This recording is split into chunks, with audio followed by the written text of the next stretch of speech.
All right, welcome to the show, y'all. Hope everybody out there is having a great day. I got a jam-packed show for you. So in just a second, MAGA pundits are completely unraveling as Trump betrayed his base with another massive war in the Middle East. We're going to talk about that. I have some videos about that. We also have the Trump regime, different members of the cabinet are building nuclear doomsday bunkers as they destroy the world. So if you thought, hey, maybe this is more under control than I think it is, wrong. It is not. It's actually much more out of control than you think it is, which is why people in the regime are building doomsday bunkers. So we have that as well. Later on, Graham Plattner gives us a masterclass in smacking down anti-trans bigots. That's a glorious clip. And also, we all know Netanyahu dog-walked Donald Trump.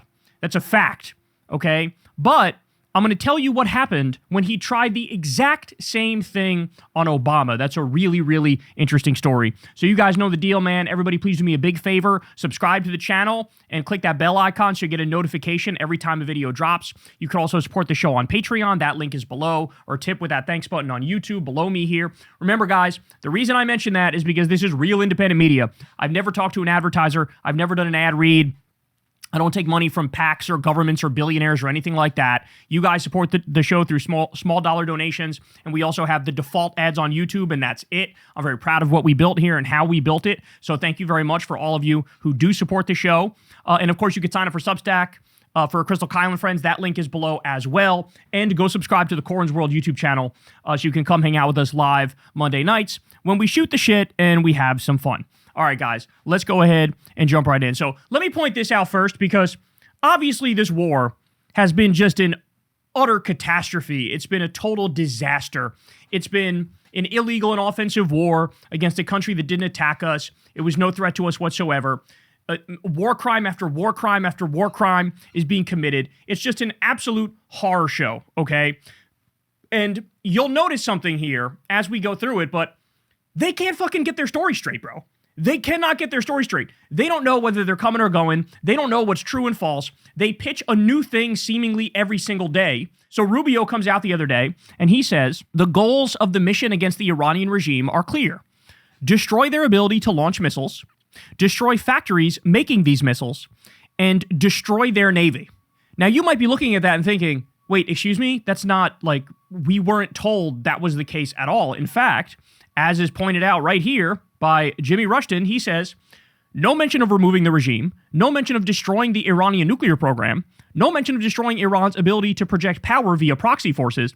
The administration's aims are constantly changing, and their feelings are changing from minute to minute too. So they go, we're in this for the long haul. We can do this forever. In fact, he literally announced another, quote, forever war the other day, as we covered on the show, right? But then we get stuff like this leaking out from the Daily Mail.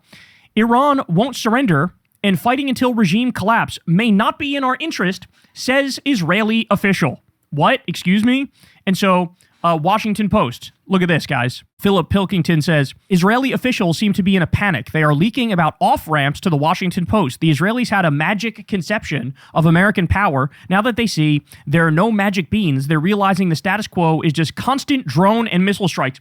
So Tel Aviv is getting hammered skis, just obliterated. Iron Dome, it has basically fallen apart. Yes, it can stop like Hamas bottle rockets when you have like ballistic missiles and shit, and some of these Shahed drones that they're using. They can't do Dickie McGee's axe to it, bro. They're extracting retribution. That's what's happening. So they say a few senior officials in Israel are starting to voice concern about the escalating open-ended attack on Iran and suggesting possible exit ramps that might halt the war before it further damages the region and global economy.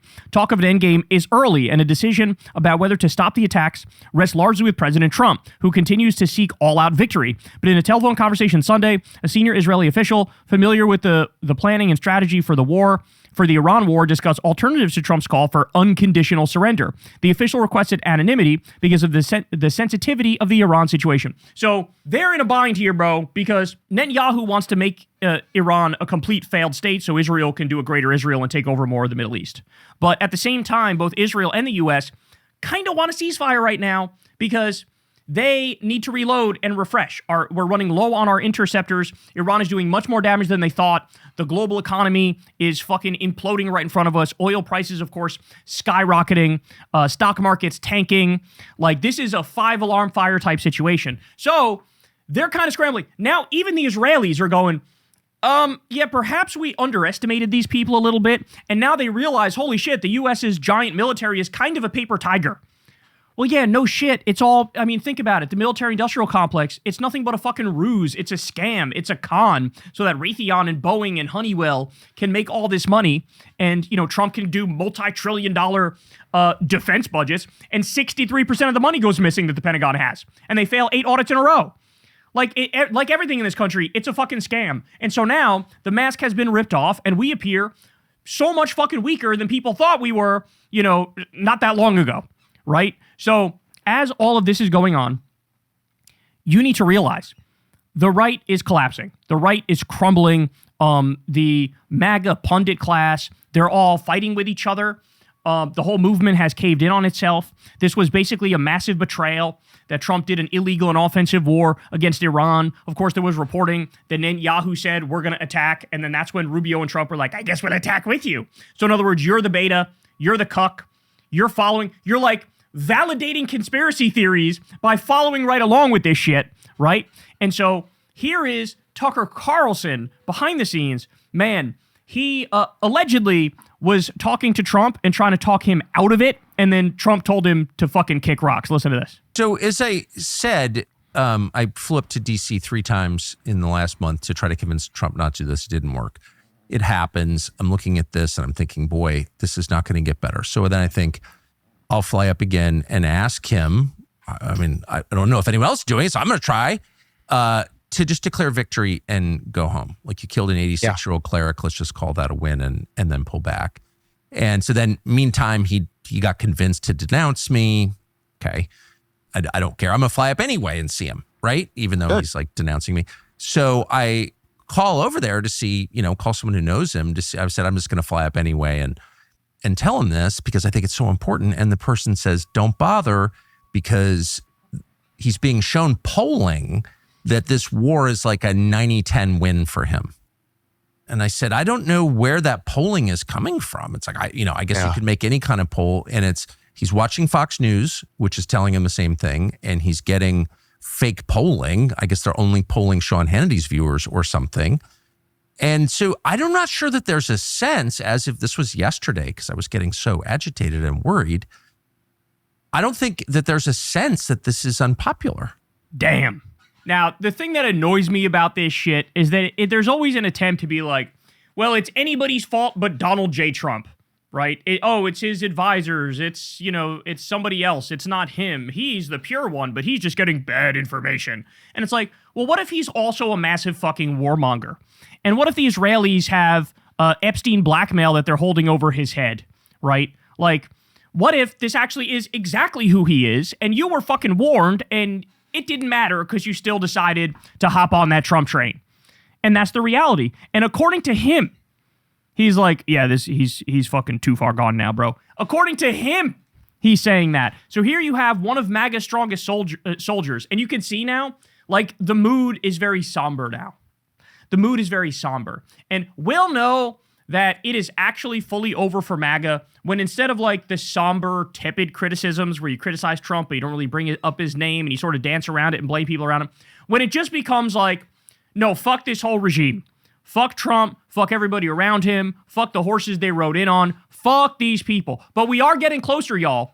We are getting closer. So we also have this. Couple examples for you here. Watch. This is not the United States' war. My own feeling is no one should have to die for a foreign country. Our government's job is not to look out for Iran or for Israel. It's to look out for us. I'm just going to be brutally frank. If it's going to be a hard slog, I mean, that was not pitched in the 2024 campaign. It just wasn't. We are going to bleed support. I was promised that this wouldn't turn into a larger regional conflict. It's hard to believe it. It's hard to believe that at this point. He was the no more endless wars candidate in 2016 and 2024, particularly, and this looks like an open betrayal of the base. So stop and think about it. The ascendant wing of the party is like Candace Owens, Nick Fuentes, Tucker. When you look at young, even right-leaning voters, they fucking hate Israel. They don't want this war. So you're actually seeing a situation where there's a massive split among the MAGA commentariat, the pundits, right? And then to this point, that hasn't fully leaked down into the actual base yet. But in enough time, this keeps dragging on. Gas prices keep going up. You know, the results are as disastrous as they appear to be. Yeah, it's gonna trickle down. So you have a situation now where it's about 82% of the MAGA base actually supports this. But the MAGA base is slowly over time becoming a smaller and smaller and smaller self-defined group, right? So that's how by the way, that's how they get the polls for Trump to look at it and go, it's actually really popular. Because if you ask people, are you a MAGA Republican? Do you support this? Almost by definition, MAGA Republican is like, I'm a Trump cultist. And so they agree with it. But that's becoming a smaller and smaller and smaller portion of the American electorate. And like everybody else is like, fuck this. I told you guys, but it was 92% of the country supported the war in Afghanistan when that happened. 72% supported the war in Iraq when that happened. This was like 34% on average. Numbers as low as 37 and as high as like 40 or so. But I mean, that's like humiliatingly low. That's embarrassingly low. And that's not even factoring in what happens with the massive supply shocks now, right?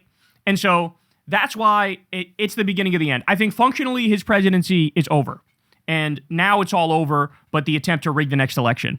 And that'll be really interesting to see. What happens when he tries to rig the next election? Because how many of these people will tell the fucking truth? The last time, most of them did not tell the truth. And they were all on board with the, oh, it's rigged, and, you know, Joe Biden stole it, and this and that, and look at all the irregularities in the voting. Bullshit. All total bullshit. But last time they did that, what are you going to do this time? What are you going to do this time? He's already betrayed you and stabbed you in the back 1,000 times. Are you still going to ride for his fucking new big lie when that happens? Because we all know it's coming. We all know it's coming. He does not have the ability to just hold the L. He doesn't have it. He never has had that ability to just hold an L. His fucking fragile, insecure ego, he can't help it. He just lashes out, acts like he's right about everything, acts like everybody else is crazy, acts like Republicans are winning, right? But are they going to go along with it this time? I guess we'll all find out together. But what you see in this moment, very, very clearly, is that the pundits are coming unglued as Trump betrays the base and Trump destroys absolutely everything around them. Hey y'all, do me a favor and like and subscribe. It helps out big time in the algorithm. Click the bell as well for notifications when videos drop, and watch that video on screen right now. You know you want to.